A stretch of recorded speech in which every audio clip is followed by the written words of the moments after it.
According to Statistica, the number one global data platform, in just the past 7 years, we went from spending 90 minutes per day to 150 minutes per day on average on social media. Over time, those hours spent each day on social media amount to around 5.5 years in a person's lifetime.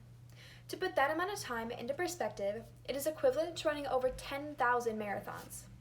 During this speech, I'm going to discuss the negatives of social media use. These include higher depression and loneliness rates, addiction, and how it negatively impacts relationships and friendships. I want to start off by telling you that I understand that the world right now is depending on social media as a use for communication and spreading of ideas, especially during this global pandemic, but there are definitely negatives.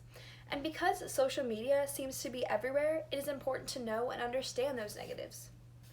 According to a study performed by Melissa Hunt, Rachel Marks, Courtney Lipson, and Jordan Young that was published in the Journal of Social and Clinical Psychology back in 2018, limiting social media use significantly decreased rates of loneliness and depression.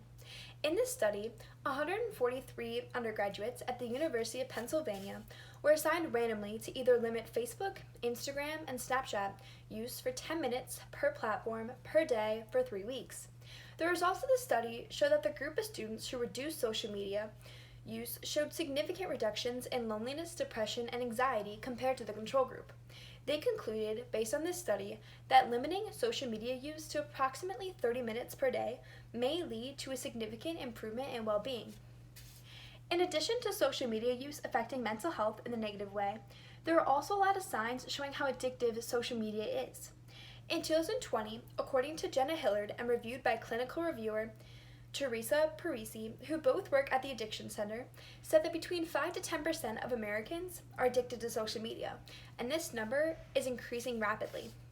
This addiction is characterized as a behavioral addiction, meaning that it is an addiction that a person becomes dependent on and craves. A study by Harvard University showed that when an individual receives a notification, such as a like or a comment, their brain receives a rush of dopamine, causing the individual to feel pleasure.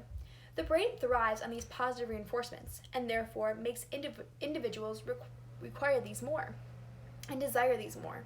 With this year being more stressful than normal because of the virtual classes and global pandemic, social media use becomes a bigger problem since people are using it as a coping mechanism to relieve stress and anxiety. However, this psychological dependency causes more social media use, thus increasing anxiety and addiction rates with it. Lastly, social media affects relationships. According to Clarissa Silva, a behavioral scientist and relationship coach, who conducted in-depth interviews in 2008, revealed that 50% of them noted that social media has had negative effects in their relationships. This is mainly because people compare their life to someone else's highlight reel, or what they choose to post on social media.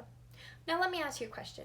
Have you ever been in a room with someone and aren't interacting with them because you guys are all on your phones? This isn't healthy for relationships and can cause a divide. Social networking apps can create jealousy and suspicious behaviors, and people have even divorced because of their ex-partner's social media use. Today, I've informed you all the negatives of social media use, which includes but is not limited to increased depression and loneliness rates, rates of addiction, and also how it ruins relationships. At the end of the day, humans are by nature social creatures, and social media helps build connections and companionships with one another. The accessibility of social media on our tablets and smartphones makes it very convenient to us. However, this accessibility also causes us to be a slave to our phones and social media. Just be responsible and try not to compare yourself to what you see on your screen. Thank you.